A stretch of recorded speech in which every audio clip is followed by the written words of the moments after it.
ईरानियों का जज्बा पूरी दुनिया देख रही है और हैरत में है कि भाई क्या जज्बा है इनका। आप यूक्रेन और रूस की जंग में देखिए, रशिया विदेशियों को खरीद रहा है, रशिया अपने लोगों को जबरदस्ती जंग में भेज रहा है, यूक्रेन के लोग छुप रहे हैं, भाग रहे हैं, यूक्रेन की सेना लोगों को किडनैप करके फौज में भेज रही है। ये तमाम मंजर पिछले 3 साल से यूक्रेन रूस वॉर में अपडेट में मैंने आपको दिखाए हैं। क्या हो गया? अब यकीन कीजिए इस बात पर कि ईरान के लोग खुद जा रहे हैं। ये तस्वीर देखिए, लाइन लगी है, कतार लगी है, फॉर्म भर रहे हैं। ईरानियन जो नौजवान हैं, बुजुर्ग हैं, बूढ़े हैं, बच्चे हैं, वो अपने ईरान के कर्ग आइलैंड पर जाने की तैयारी में हैं और कह रहे हैं कि हम अपने कर्ग आइलैंड को बचाएंगे, वो हमारी जमीन है। अमेरिका ने वहां हमला किया तो हम शहीद हो जाएंगे, अपनी जमीन के लिए लड़ते लड़ते मर जाएंगे। मोहतरम हजरात, उधर सिडनी में यानी ऑस्ट्रेलिया के अंदर जो सिडनी है, वहां पर आम लोग सड़क पर उतरकर ईरान के समर्थन में प्रदर्शन कर रहे हैं। दुनिया में धीरे धीरे ईरान के समर्थन में प्रदर्शन शुरू हो चुके हैं।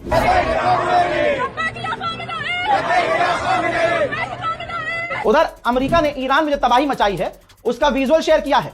ईरान के अलग अलग इलाकों पर वो किस तरह से खौफनाक बमबारी करके ईरान को तहस नहस कर रहा है, इसका ये वीडियो खुद अमेरिका ने जारी किया है। आप इन हमलों की इंटेंसिटी देखिए और अभी नौजवानों का जोश दिखाया मैंने आपको। मैं डे 1 से कह रहा हूं कि ईरान का इतना नुकसान हो रहा है कि आप हिसाब नहीं लगा सकते। लेकिन मजाल है कि ईरान का बच्चा भी घुटने पर आया है। मजाल है कि बच्चा भी कह रहा हो कि हम डील कर लेंगे अमेरिका से, या जंग खत्म कर दो, हार मान लो। ईरानी खून ऐसे नहीं होते। ईरान का नुकसान पे नुकसान हो रहा है भाई। मैं दोनों तरफ की चीजें बता रहा हूं। मैं किसी ऑडियंस को खुश करने के लिए काम नहीं कर रहा हूं। जैसे अभी कल तक मैं परेशान हो गया रील बना बनाकर, इंस्टाग्राम पे अपडेट दे रहा हूं, लोग मुझे डीएम कर रहे हैं, भाई ये सच है क्या? भाई नेतन्याहू मर गया क्या? भाई देखना नेतन्याहू क्या हुआ? नेतन्याहू जिंदा है।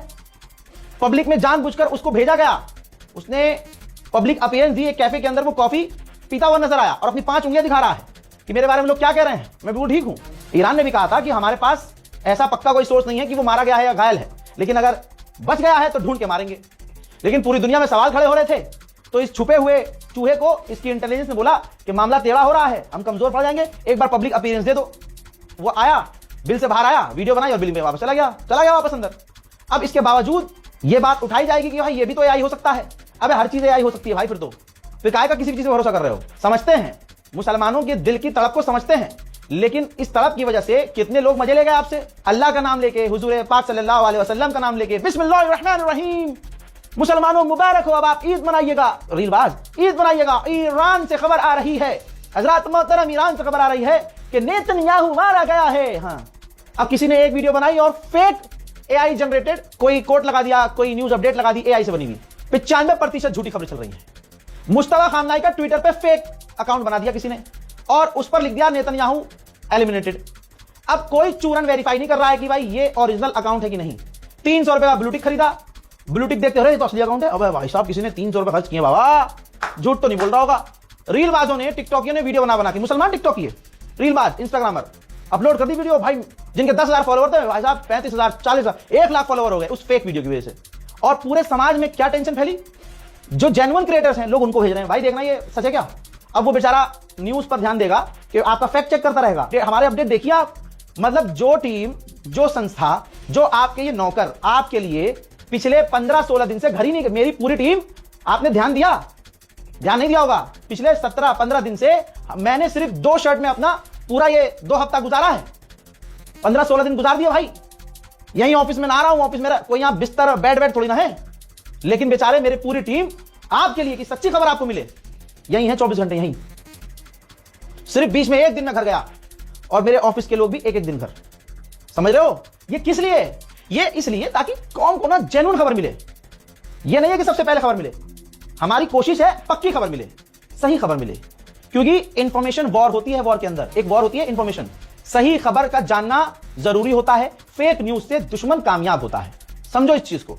तो अपनी दुआओं में याद रखिए कि हमारी हिम्मत न टूटे। और मेहरबानी करके जिन लोगों ने फेक न्यूज फैलाई, जिनको आपने तुरंत फॉलो कर लिया, आप उनको अनफॉलो मत कीजिए, आप उनको सीधा ब्लॉक कीजिए। तेहरान, इस्फहान, मशहद, कुम और भी दूसरे इलाकों में अमेरिका और इजराइल सिविलियंस इंफ्रास्ट्रक्चर को टारगेट कर रहे हैं। ताजा हमले दिखाऊं तेहरान पर, देखिए।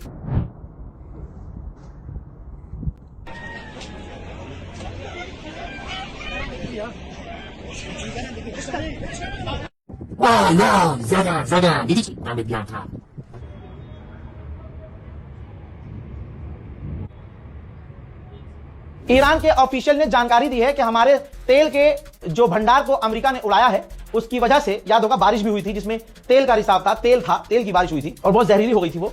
उससे स्किन में एलर्जी और कई तरह की बीमारियां हो सकती थी। अब ईरान के ऑफिशियल ने कहा है कि उस हमले की वजह से अब सालों तक ईरान की हवा पॉल्यूटेड रहेगी, पॉल्यूशन हवा में रहेगा और ईरान की आवाम की हेल्थ खतरे में रहेगी। देखिए, एशिया के अंदर जो देश आते हैं, हमारा भारत भी एशिया में आता है, Pakistan, Bangladesh, China, Korea, Japan, ये एशिया के देश। और एक इलाका पड़ता है, एरिया पड़ता है ओशिनिया, जिसके अंदर इंडोनेशिया, मलेशिया, सिंगापुर और कई तरह के देश होते हैं। अब ये दोनों ही साइड्स अपने अपने रिजर्व तेल को और उसके भंडार को खोल रही हैं जनता के लिए, ताकि आवाम में परेशानी पैदा ना हो। जब से अमेरिकी मीडिया को डोनाल्ड ट्रंप ने धमकाया है, अमेरिकी मीडिया खुलकर खेलने लगी है। अमेरिकी मीडिया ने वीडियो ही जारी कर दिया है, ये देखिए, जब ईरान की मिसाइल इजराइल के शहर पर जाकर गिरी, तेल अवीव में, और तमाम अमेरिका और इजराइल के एयर डिफेंस सिस्टम फेल हुए थे। अमेरिकी मीडिया जैसी पत्रकारिता अभी कर रहा है ना भाई, यहां इंडिया में नहीं हो सकती। ईरान के विदेश मंत्री का बड़ा बयान आया है, उन्होंने कहा कि हमारा एनरिच यूरेनियम मलबे में दफन है और हमारा कोई प्लान नहीं है उसको निकालने का। चीन के बाद, वियतनाम के बाद तुर्कमेनिस्तान सामने आया है और बच्चों के लिए ह्यूमैनिटेरियन एड मदद ईरान तक भेजी है। हाँ, अब जान लीजिए, इसका मैं आपको कोई प्रूफ नहीं दूंगा, कोई सोर्स नहीं दूंगा, जो बात चल रही है अंदर की है और मैं आपको अंदर की बता रहा हूं, ये घूम रही है बात। ईरान का प्लान ये है, और ईरान ने कहा भी है, अमेरिकी ऑफिशियल्स को कह दिया है कि अब हम डोनाल्ड ट्रंप के परिवार और डोनाल्ड ट्रंप का जो रियल एस्टेट का बिजनेस है पूरे इलाके में, अब हम उसको टारगेट करेंगे। वल्लाहु आलम। इस रिपोर्ट को शेयर कीजिए। देखो यार, मैंने गाली वाली नहीं बकी इस बार। लड़कियां कमेंट कर रही थी, रजा भाई हम अपनी खाला के साथ, अम्मी के साथ, बहन के साथ देखते हैं तो यहाँ ऐसी बातें बोल देते हो, शर्म आ जाती है। मैंने कहा ठीक है भाई, बंद कर देते हैं। रोस्ट तो फिर भी करेंगे, सोचेंगे भाई किस तरह से बिना उसके रोस्ट करें, लेकिन करेंगे। लेकिन ठीक है, परिवार के साथ आप देख रहे हैं, आप बिल्कुल बेफिक्र हो गए।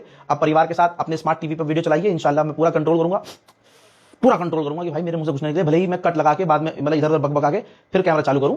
और बस आप भावनाओं को समझिएगा। और बहुत बहुत शुक्रिया साथ देने के लिए और हमें देखने के लिए। इंतजार कीजिए मेरे अगले अपडेट का। तब तक के लिए जय हिंद, वसलाम।